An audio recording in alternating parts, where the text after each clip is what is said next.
Berikan kemuliaan yang paling meriah bagi Tuhan. Silakan duduk Bapak Ibu. Katakan bersama saya orang yang paling disayang Tuhan. Kabar baik?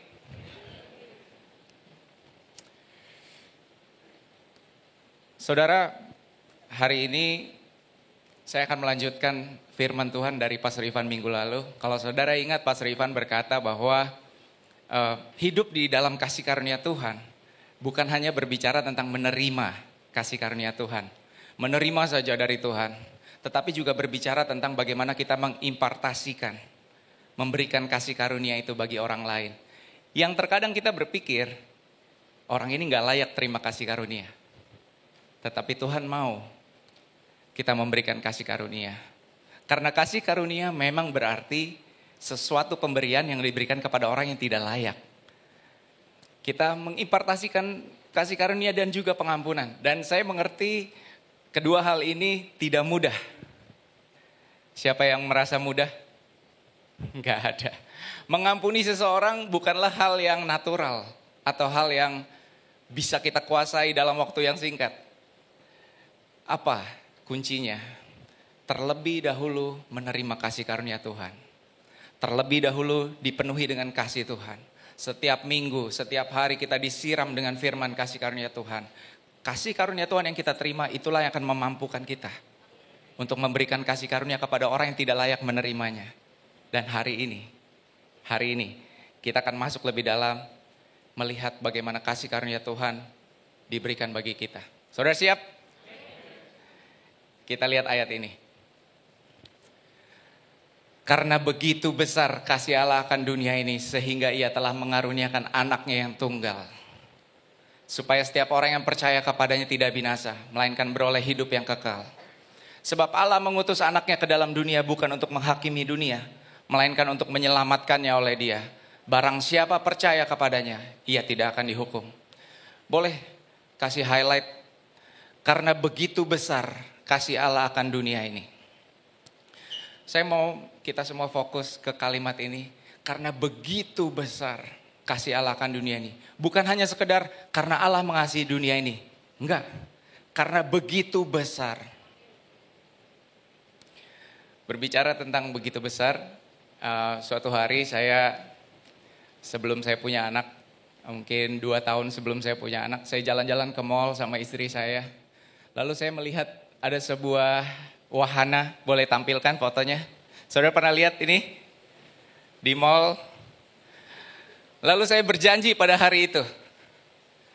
Saya bilang ke istri saya, Tik, suatu hari kalau saya punya anak, kalau kita punya anak, saya gak mau naik ini di mall.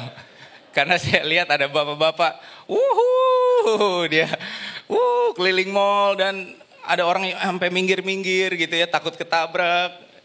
Saya berjanji, saya gak akan naik ini. Saya gak mau menanggalkan kejantanan seorang laki-laki. Untuk diperhatikan semua orang, dilihat. Karena begitu mencoloknya benda ini. Di tengah-tengah mall keliling-keliling. Saya berjanji, saya gak mau naik ini. Tapi apa yang terjadi?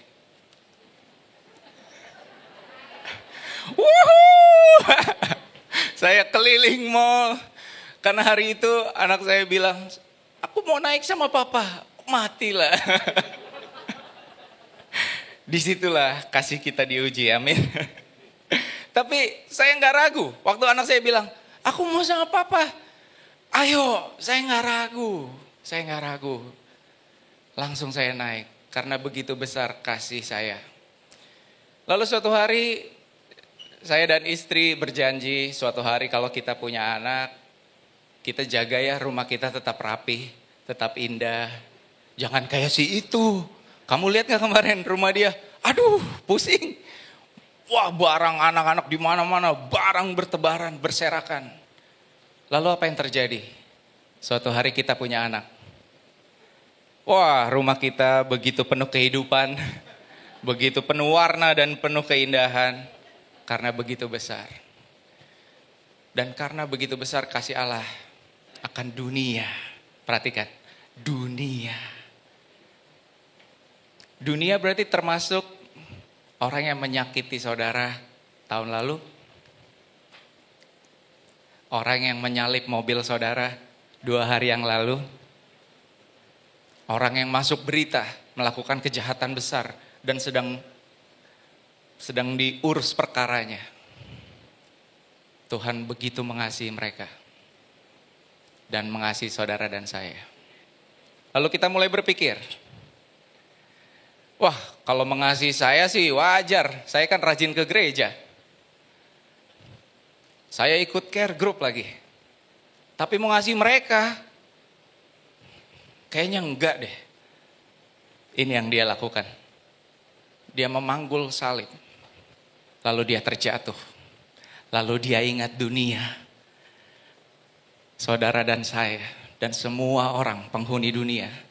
Perampok, pembunuh, pencuri, penipu. Yesus lihat dunia. Lalu dia bangkit. Dia angkat lagi salibnya. Saya harus selesaikan. Sampai selesai.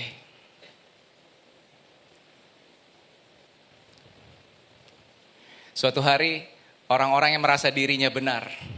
Yang gak terima kalau Yesus makan sama orang berdosa. Yesus mengampuni dosa orang yang sepertinya gak layak terima pengampunan. Dia gak layak terima kasih karunia. Kenapa gurumu makan dengan orang berdosa? Kenapa gurumu menghabiskan waktu untuk para pemungut cukai? Mohon maaf, anjing-anjing, orang berdosa, ngapain? Yesus mengetahui isi hati mereka. Lalu Yesus bilang begini, jadi pergilah, pelajarilah arti firman ini. Yang ku kehendaki ialah belas kasihan dan bukan persembahan. Karena aku datang bukan untuk memanggil orang benar, melainkan orang berdosa. Yesus mengucapkan ini di rumah Matius, seorang pemungut cukai.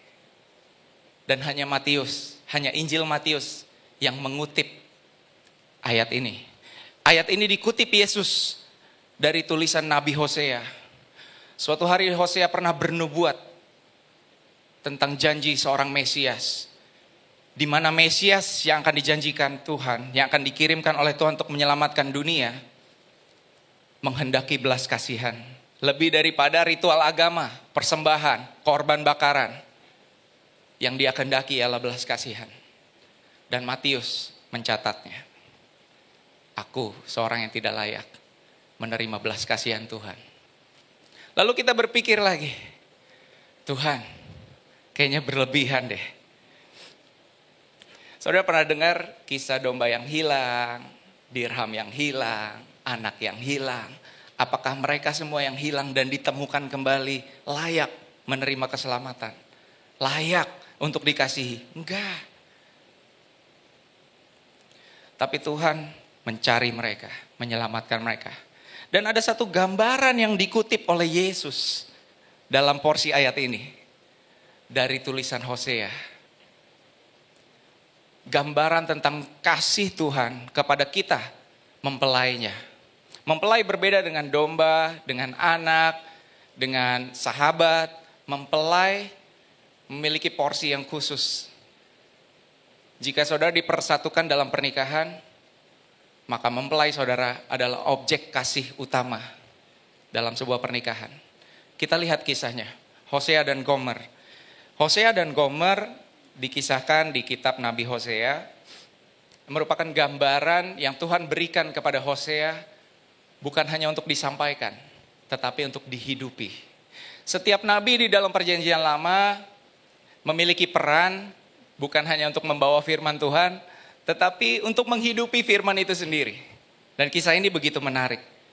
Kita akan lihat kasih Tuhan kepada mempelainya melalui kisah Hosea ini. Suatu hari datanglah firman Tuhan. Ketika Tuhan mulai berbicara dengan perantaran Hosea, berfirmanlah ia kepada Hosea, pergilah, kawinilah seorang perempuan sundal dan peranakanlah anak-anak sundal, karena negeri ini bersundal hebat dengan membelakangi Tuhan. Ada yang pernah baca kisah Hosea? Baik. Kalau Anda datang hari ini, kalau saudara datang hari ini, Tuhan ingin berbicara kepada saudara. Kawinilah perempuan sundal, kata Tuhan. Bukan kepada saudara, kepada Hosea. Kawinilah perempuan sundal.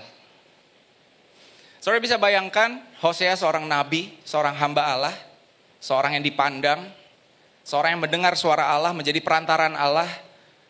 Dan firman Tuhan datang, aku mau kamu kawin dengan perempuan sundal. Saya nggak tahu percakapan apa yang terjadi antara Hosea dengan Tuhan. Nggak banyak yang dicatat. Namun yang terjadi begitu luar biasa. Maka pergilah ia dan mengawini Gomer. Hosea begitu luar biasa, dia begitu mengasihi Allahnya. Dan dia menjalankan apa yang Tuhan mau. Awal-awal terlihat baik-baik pernikahannya. Dia punya 3 orang anak. Nama ketiga orang anaknya Yizril, Loruhama, Loami. Yizril berarti Tuhan akan memberikan benih. Juga bisa berarti Tuhan akan mencerai-beraikan atau menebar. Loruhama berarti aku tidak mengasihi engkau lagi. Loami, engkau bukan umatku lagi. Ada sesuatu gambaran, ada sebuah gambaran yang Tuhan ingin sampaikan. Kita akan melihatnya. Dan suatu ketika Hosea dan Gomer sudah punya 3 orang anak, Gomer pergi, hilang. Hosea bingung, mama kamu kemana? Dia cari-cari, kemana dia? Di toilet, gak ada. Cari di dapur mungkin, gak ada. Gomer pergi. Saya membayangkan mungkin dia tanya-tanya ke tetangganya, ke kerabatnya, kamu lihat Gomer? Enggak lihat. Wah, istriku hilang. Dan akhirnya Hosea tahu bahwa Gomer kembali ke dalam hidupnya yang lama lagi. Seorang pelacur, seorang berdosa, dia kembali ke kehidupannya yang lama lagi. Apa yang selanjutnya Hosea lakukan? Dari sekian banyak nasihat dari teman-temannya, udahlah. No hope. Jangan dicari lagi, udahlah. Kita tahu dia orangnya seperti apa. Datanglah firman Tuhan di Hosea 3. Berfirmanlah Tuhan kepadaku, pergilah lagi. Carilah perempuan yang suka bersundal dan berzina itu. Seperti Tuhan juga mencintai orang Israel. Sekalipun mereka berpaling kepada Allah-Allah lain dan menyukai kue kismis. Saya bingung ya, ini kenapa suka kue kismis? Saya suka juga gitu. Kenapa? Kok saya jadi takut gitu ya? Ternyata setelah saya berdiskusi dan saya mencari tahu, ya ternyata kue kismis itu adalah makanan berhala kaum pagan pada zaman itu. Jadi Israel Utara, di mana tempat Hosea diutus Tuhan untuk melayani, hidup berdampingan dengan kaum pagan, kaum penyembah berhala. Dan mereka memiliki budaya yang sudah campur aduk. Di mana mereka mencintai kehidupan yang bebas, yang suka-sukanya, jauh dari Tuhan. Bagi mereka cinta itu dapat dibeli. Bagi mereka cinta adalah usaha untuk memberikan kepuasan untuk diri sendiri. Dan cinta dapat diberikan bahkan oleh benda mati. Sebegitu kacaunya. Lalu saya merenung gitu ya. Sepertinya tidak jauh berbeda dengan dunia saat ini. Cinta dapat diperjualbelikan, cinta dapat didapat dengan mudahnya hanya untuk kepuasan diri sendiri. Begitu jauh dengan cintanya Tuhan. Dan hari itu Tuhan bilang, pergi lagi, cari dia.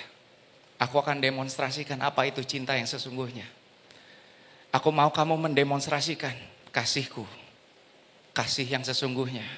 Yang jauh berbeda dari apa yang mereka lakukan. Pergi lagi. Cintailah perempuan yang suka bersundal. Enggak hanya pergi mencari, pulang.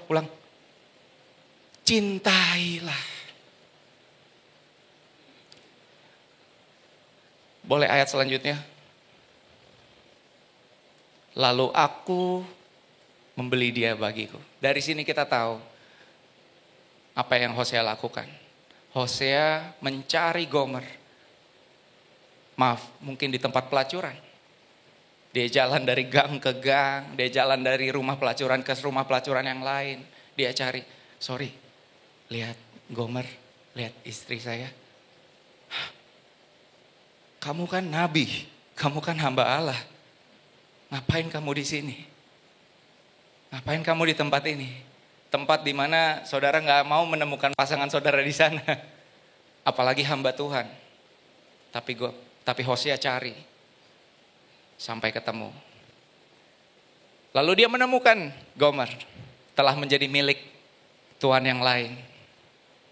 Dan Hosea bilang, aku mau beli dia. Ngapain kamu beli dia? Cari aja wanita lain yang baik. Aku mau beli dia. Berapapun harganya, aku mau beli dia.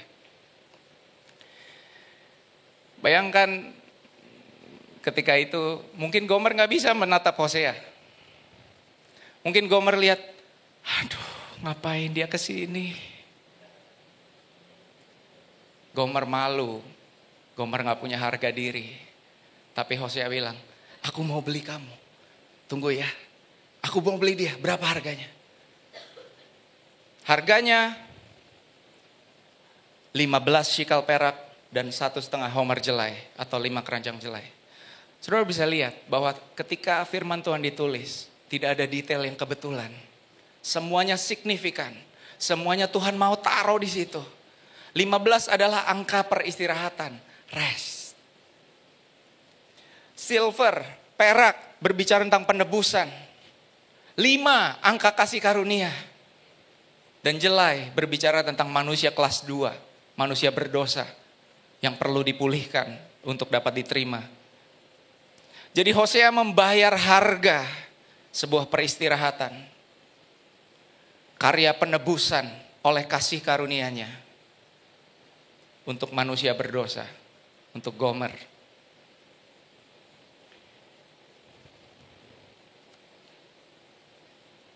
Lalu kalau kita baca terus di ayat selanjutnya, kita akan melihat dengan jelas gambaran apa yang berusaha Tuhan gambarkan melalui kisah ini. Sebab lama orang Israel akan diam dengan tidak ada raja, tidak ada pemimpin, tidak ada korban, tidak ada tugu berhala, tidak ada efod dan terafim. Sesudah itu akan tiba masanya setelah kevakuman. Orang Israel akan berbalik dan akan mencari Tuhan Allah mereka. Dan Daud, nama mesianik, secret name, secret code untuk Mesias. Dan Daud, raja mereka. Mereka akan datang dengan gemetar kepada Tuhan dan kepada kebaikannya. Ketika Sang Mesias datang, dia akan datang dan orang akan gemetar bukan karena dia galak, bukan karena penghukumannya, bukan karena kekudusannya, tapi karena kebaikannya. Wow. Pada hari-hari yang terakhir.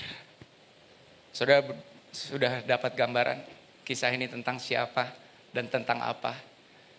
Mungkin saudara nanti di rumah baca, ya saya belum pernah baca ya, saya mau baca. Lalu saudara akan menemukan ada 2 jenis nubuatan di kitab Hosea. Ada penghukuman, aku akan menghukum kamu, aku tidak akan mengasihi kamu, engkau bukan umatku lagi.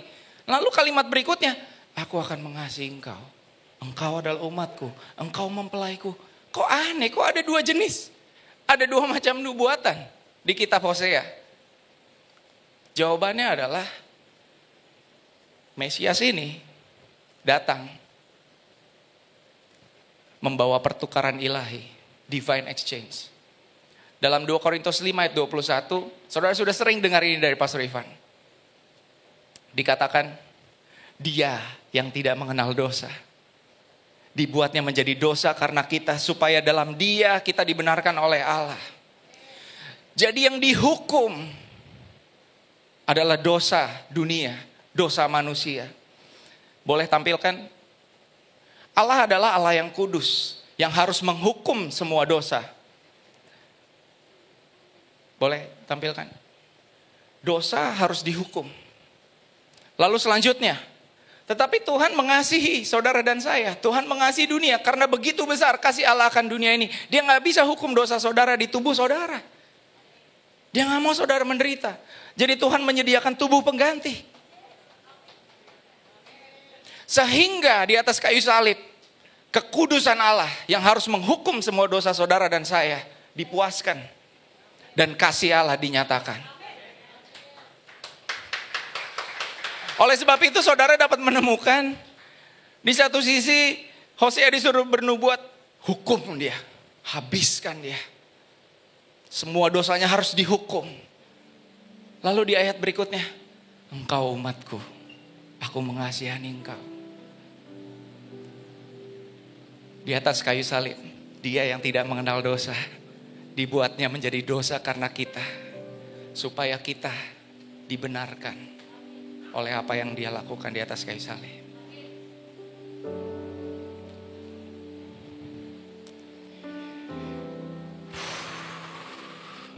Siapa Hosea?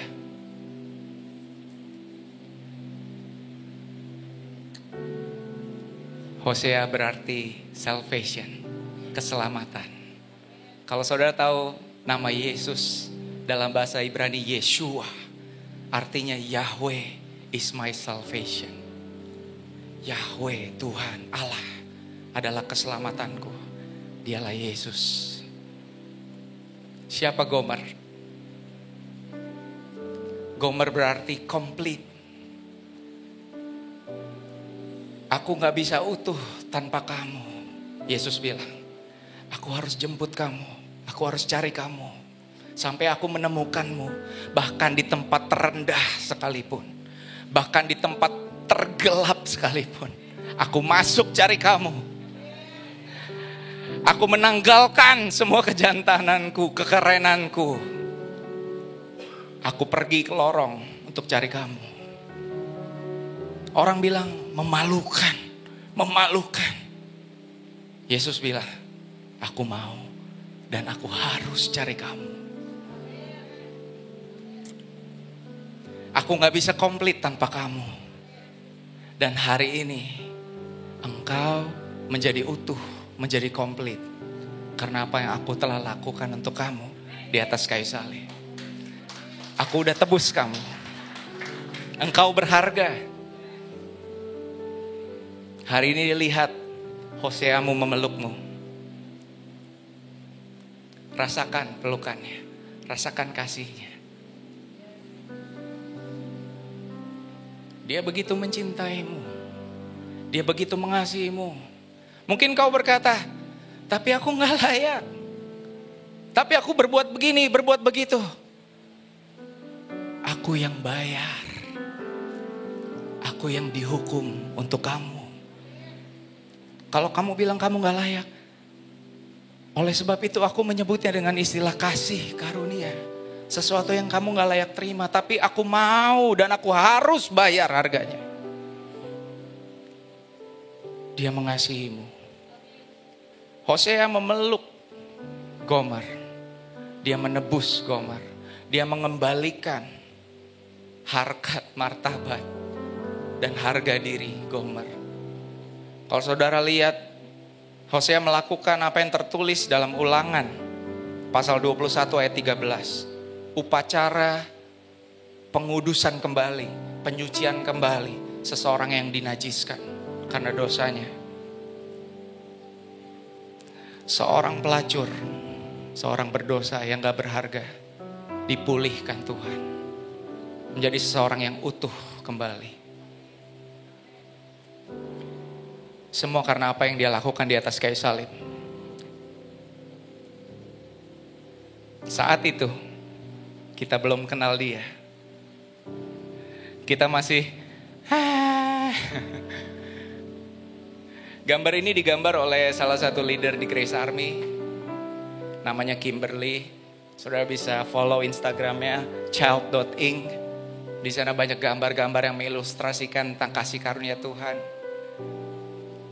Ketika Yesus menanggung dosamu, dia melihatmu, dia melihat wajahmu, dan dia bangkit lagi sampai selesai.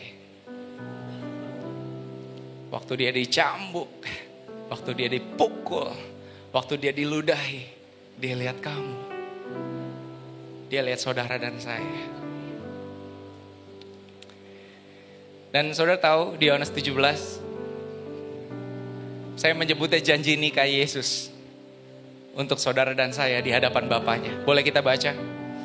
Dan aku menguduskan diriku bagi mereka, supaya mereka pun dikuduskan dalam kebenaran. Dan bukan untuk mereka ini saja, maksudnya murid-muridnya yang ada di depan dia, tetapi juga untuk orang-orang yang percaya kepadaku. Saya udah bilang, waktu dia jatuh, waktu dia dipukul, dia ingat saudara. Dia bilang untuk orang-orang yang percaya kepadaku oleh pemberitaan mereka, supaya mereka semua menjadi satu, dua menjadi satu. Sama seperti engkau ya Bapa di dalam aku dan aku di dalam engkau, agar mereka juga di dalam kita, bersatu dalam sebuah pernikahan kudus oleh darahnya, supaya dunia percaya bahwa engkaulah yang telah mengutus aku. Wow. Hari ini saudara adalah mempelainya. Katakan, aku mempelaimu Tuhan. Katakan ke sebelah kiri kananmu, engkau mempelainya. Engkau berharga. Dia mengasihimu. Dalam Hosea 2 ayat 18-19. Aku akan menjadikan engkau istriku. Sampai kapan? Sampai engkau berdosa? Sampai engkau gagal? Sampai selama-lamanya.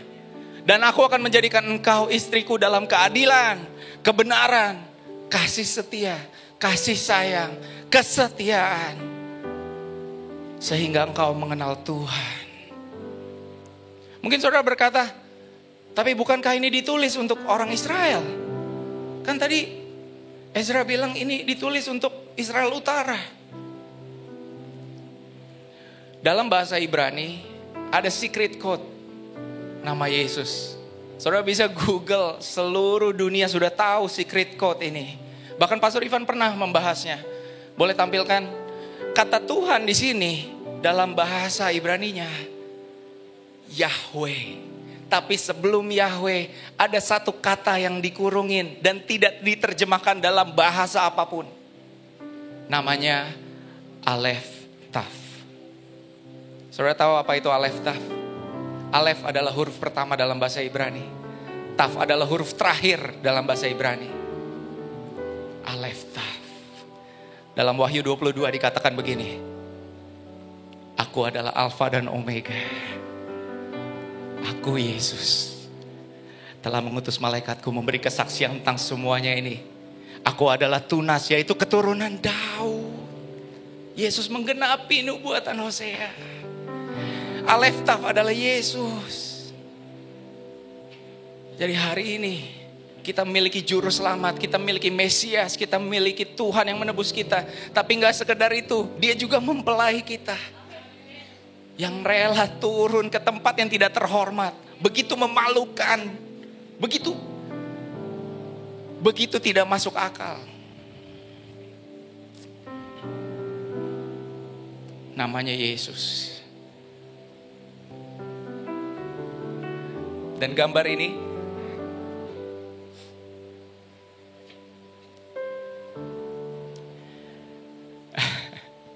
Kimberly begitu baik menggambarkannya. Mungkin kita lagi asik sama handphone kita lagi asik sama kekasih kita, sama sahabat kita lagi kerja.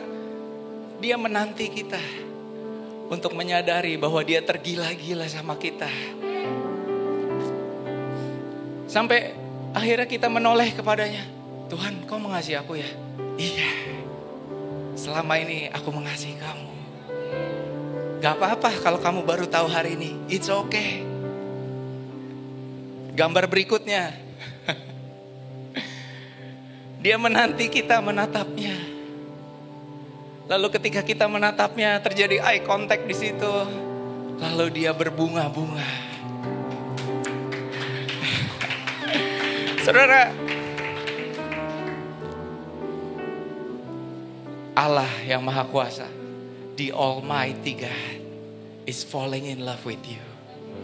So deeply, begitu dalam, begitu tidak terjelaskan, begitu tidak masuk akalnya. Bahkan sebagian orang menghujat, mengolok-olok, bodoh, cheap grace, murahan itu, hyper grace. Begitu banyak orang yang gak mau menerima kasih ini ya. Karena begitu aneh.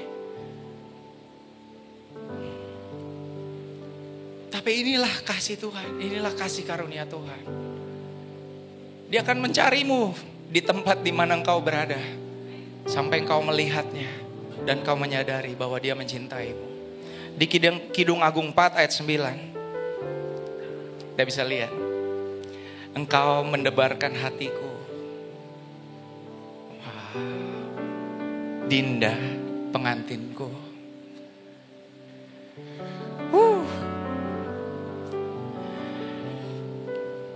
Engkau mendebarkan hati dengan satu kejapan mata. Hanya dengan satu tatapanmu. Engkau mendebarkan hatiku. Jangan lagi pandang dirimu tidak berharga. Jangan lagi pandang dirimu tidak layak. Jangan lagi pandang dirimu gagal, lemah, hancur, najis. Lihat dirimu berharga. Dirimu begitu indah. Bukan karena engkau hebat, tapi karena Yesus mencurahkan darahnya untuk menebusmu. Karena semua penghukuman atas dosamu ditanggungkan di tubuhnya di atas kayu salib. Sehingga hari ini kita yang berdosa, kita dapat berkata, terima kasih Tuhan. Aku adalah kebenaran-Mu. Aku adalah orang benar di dalam Kristus Yesus. Oleh kasih karunia, aku dibenarkan. Di Roma 7 ayat 4 dibilang, engkau bukan lagi milik Tuhan hukum Taurat. Sekarang kau milik Tuhan yang lain. Namanya Yesus. Jangan lagi pandang diri kita hina, tidak berharga. Inilah kasih Tuhan. Inilah cinta yang sesungguhnya. Inilah kasih Allah yang suci. Inilah kasih karunia yang sesungguhnya tidak layak kita terima. Nilaimu tidak ditentukan oleh perkataan orang tentang dirimu. Nilaimu adalah berapa harga yang rela dia bayar untuk menebusmu. Jangan lagi pandang, tapi kata dia aku begini, tapi kata orang itu aku begini. Sudahlah, aku menyerah saja. Nilaimu bukan tergantung kata orang tentang dirimu, tetapi berapa harga yang rela dia bayar untuk menebusmu.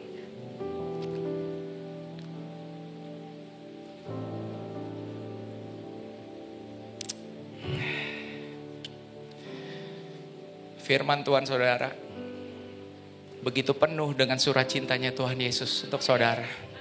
Kalau saudara mau baca satu demi satu, saudara akan menemukan banyak puisi cinta tentang kasihnya untuk saudara.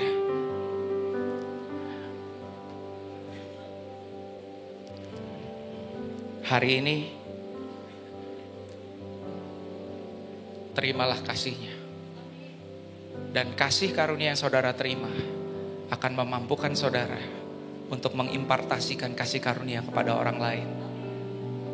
Untuk mengimpartasikan pengampunan kepada orang lain yang gak layak menerimanya. Terimalah kasih karunia Tuhan. Saya mau bilang, perbuatan baik itu harus. Perbuatan benar itu harus. Tapi caranya bukan dengan mengandalkan kekuatan kita melakukan hukum Taurat. Caranya adalah dengan menerima kasih karunia-Nya. Menerima mempelai yang begitu mencintaimu. Dan berjalan bersamanya hari demi hari. Menikmati kasih-Nya hari demi hari. Berjalan bergandengan tangan. Merasakan pelukannya. Itulah caramu menghasilkan buah. Di Roma 7 ayat 4. Engkau menjadi milik Yesus sehingga engkau berbuah bagi Allah.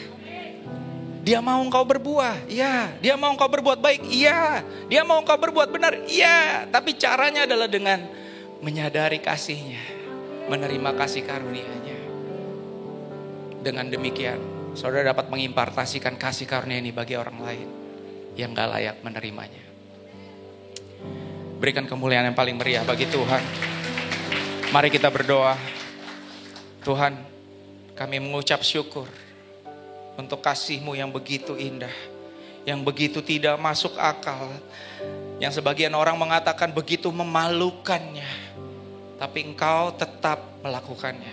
Engkau rela, bahkan Kau harus mencari kami di tempat terendah kami, di tempat yang paling hina, di mana kami pun tidak mau ditemukan oleh satu orang pun, tapi Engkau menghampiri kami. Dan hari ini kami menerima cinta-Mu, kami menerima kasih-Mu, kami menerima kasih karunia-Mu. Kami mau berjalan bersama-Mu Tuhan, mulai hari ini, menikmati kasih-Mu, menikmati pelukan-Mu. Tuhan, kami mengasihi-Mu ya Tuhan, karena Engkau terlebih dahulu mengasihi kami. Kau memberikan tubuh dan darah-Mu, dihancurkan, dicurahkan untuk setiap kami. Dan hari ini kami menerima Engkau. Kami menerima Engkau sebagai mempelai kami. Kami menerima Engkau sebagai Tuhan dan Juru Selamat kami. Kami menerima pengampunan, penebusan yang Kau telah selesaikan di atas kayu salib. Terima kasih ya Tuhan. Di dalam nama Bapa, Putra dan Roh Kudus kami berdoa. Di dalam nama Tuhan Yesus. Setiap kita yang percaya katakan amin.